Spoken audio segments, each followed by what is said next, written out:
true. Nervous. Very, very dreadfully nervous I had been and am. But why will you say that I am mad? The disease had sharpened my senses, not destroyed, not dulled them. Above all was the sense of hearing acute. I heard all the things in heaven and in the earth. I heard many things in hell. How then am I mad? Hearken and observe how healthily, how calmly I can tell you the whole story. It is impossible to say how the first idea entered my brain, but once conceived, it haunted me day and night. Object there was none, passion there was none. I loved the old man. He had never wronged me. He had never given me insult. For his gold I had no desire. I think it was his eye. Yes, it was this. He had the eye of a vulture, a pale blue eye with a film over it. Whenever it fell upon me, my blood ran cold, and so by degrees, very gradually, I made up my mind to take the life of the old man, and thus rid myself of the eye forever. Now this is the point you fancy me mad. Madmen know nothing. But you should have seen me. You should have seen how wisely I proceeded, with caution, with what foresight, with what dissimulation I went to work. I was never kinder to the old man than during the whole week before I killed him. And every night about midnight, I turned the latch of his door and opened it, oh so gently. And then, when I had made an opening sufficient for my head, I put in a dark lantern, all closed that no light shone out, and then I thrust in my head. Oh, and you would have laughed to see how cunningly I thrust it in. I moved it slowly, very, very slowly, so that I might not disturb the old man's sleep. It took me an hour to place my whole head within the opening, so far that I could see him as he lay upon his bed. Ha! Would a madman have been so wise as this? And then, when my head was well in the room, I undid the lantern cautiously, oh so cautiously, for the hinges creaked. I undid it just so much that a single thin ray fell upon the vulture eye. And this I did for 7 long nights, every night just at midnight. But I found the eye always closed. And so it was impossible to do the work, for it was not the old man who vexed me, but his evil eye. And every morning when the day broke, I went boldly into the chamber, and spoke courageously to him, calling him by name in a hearty tone, and inquiring how he had passed the night. So you see, he would have been a very profound old man indeed, to suspect that every night, just at 12, I looked in upon him while he slept. Upon the 8th night, I was more than usually cautious in opening the door. A watch's minute hand moves more quickly than did mine. Never before that night had I felt the extent of my own powers, of my sagacity. I could scarcely contain my feelings of triumph. To think that there I was, opening the door little by little, and he not even to dream of my secret deeds or thoughts. I fairly chuckled at the idea, and perhaps he heard me, for he moved on the bed suddenly, as if startled. Now you may think that I drew back, but no. His room was as black as pitch with the thick darkness, for the shutters were close fastened through fear of robbers, and so I knew that he could not see the opening of the door, and I kept pushing it on steadily. Steadily.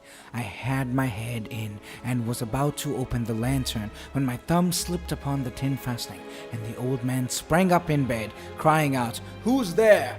I kept quite still, and said nothing. For a whole hour I did not move a muscle, and in the meantime I did not hear him lie down. He was still sitting up in the bed listening, just as I have done, night after night, hearkening to the death watches in the wall. Presently I heard a slight groan, and I knew it was the groan of mortal terror. It was not a groan of pain or of grief. Oh no, it was the low stifled sound that arises from the bottom of the soul when overcharged with awe. I knew the sound all too well. Many a night just at midnight, when all the world slept, it has welled up from my own bosom, deepening with its dreadful echo the terrors that distracted me. I say I knew it well. I knew what the old man felt and pitied him. Although I chuckled at heart, I knew that he had been lying awake ever since the first slight noise when he had turned in the bed. His fears had been ever since growing upon him. He had been trying to fancy them causeless, but could not. He had been trying to say to himself, It is nothing but the wind in the chimney. It is only a mouse crossing the floor, or it is merely a cricket which has made a single chirp. Yes, he had been trying to comfort himself with these suppositions, but he had found all in vain. All in vain, because death, in approaching him, had stalked with his black shadow before him and enveloped the victim, and it was the mournful influence of the unperceived shadow that caused him to feel, although he neither saw nor heard, to feel the presence of my head within the room. When I had waited a long time, very patiently, without hearing him lie down, I resolved to open a very, very little crevice in the lantern. So I opened it.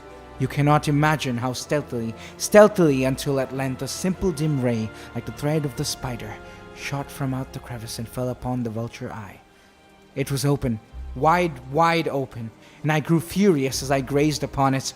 I saw it with perfect distinctness, all a dull blue, with a hideous veil over it that chilled the very marrow in my bones, but I could see nothing else of the old man's face or person, for I had directed the ray, as if by instinct, precisely upon the damned spot. And have I not told you that what you mistake for madness is but over-acuteness of the sense?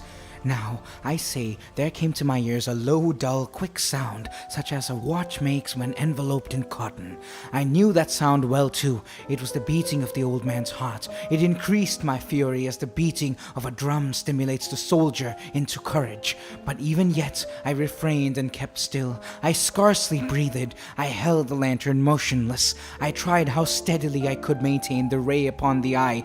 Meantime, the hellish tattoo of the heart increased. It grew quicker and quicker, and louder. Every instant, the old man's terror must have been extreme. It grew louder, I say, louder, every moment. Do you mark me well? I have told you that I am nervous. So I am. And now at the dead hour of the night, amid the dreadful silence of that old house, so strange a noise as this excited me to uncontrollable terror. Yet, for some minutes longer, I refrained and stood still. But the beating grew louder. I thought the heart must burst, and now a new anxiety seized me. The sound would be heard by a neighbor. The old man's hour had come. With a loud yell, I threw open the lantern and leaped into the room. He shrieked once only. In an instant, I dragged him to the floor and pulled the heavy bed over him. I then smiled gaily to find the deed so far done, but for many minutes the heart beat on with a muffled sound. This, however, did not vex me. It would not be heard through the wall. At length it ceased. The old man was dead. I removed the bed and examined the corpse. Yes, he was stone dead. I placed my hand upon the heart and held it there many minutes. There was no pulsation. He was stone dead. His eye would trouble me no more.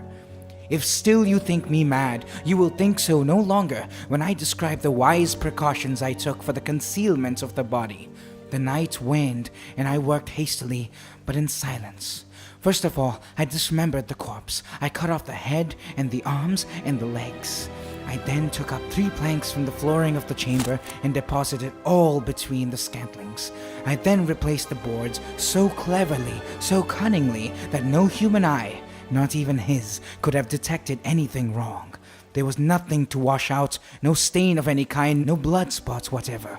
I had been too wary for that. A tub had caught all. Ha! When I had made an end of these labors, it was 4 o'clock, still dark as midnight. As the bell sounded the hour, there came a knocking at the street door. I went down to open it with a light heart, for what had I now to fear? There entered 3 men who introduced themselves with a perfect suavity as officers of the police. A shriek had been heard by a neighbor during the night. Suspicion of foul play had been aroused. Information had been lodged at the police office, and they, the officers, had been deputed to search the premises. I smiled, for what had I to fear? I bade the gentleman welcome. The shriek, I said, was my own in a dream. The old man, I mentioned, was absent in the country. I took my visitors all over the house. I bade them search well. I led them, at length, to his chamber. I showed them his treasures, secure, undisturbed.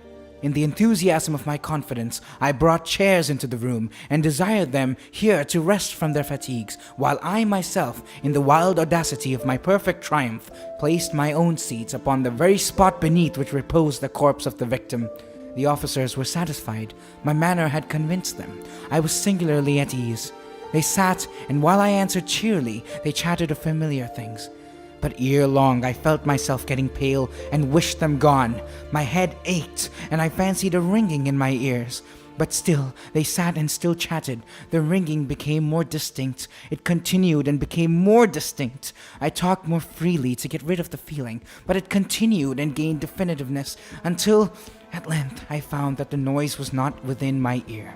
No doubt, I now grew very pale, but I talked more fluently and with a heightened voice, yet the sound increased, and what could I do? It was a low, dull, quick sound, much such a sound as when a watch makes when enveloped in cotton. I gasped for breath, and yet the officers heard it not. I talked more quickly, more vehemently, but the noise steadily increased.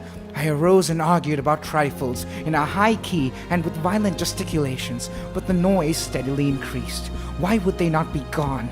I paced the floor to and fro with heavy strides, as if excited to fury by the observations of the men, but the noise steadily increased. Oh God, what could I do? I foamed, I raved, I swore. I swung the chair upon which I had been sitting and grated it upon the boards, but the noise arose over all and continually increased. It grew louder, louder, louder, and still the men chatted pleasantly and smiled. Was it possible they heard not? Almighty God! No, they heard, they suspected, they knew. They were making a mockery of my horror. This I thought, and this I think. But anything was better than this agony. Anything was more tolerable than this derision. I could bear those hypocritical smiles no longer. I felt that I must scream or die. And now, again, hark! Louder, louder, louder, louder! Villains! I shrieked. Dissemble no more. I admit the deed. Tear up the planks. Here. It is the beating of his hideous heart.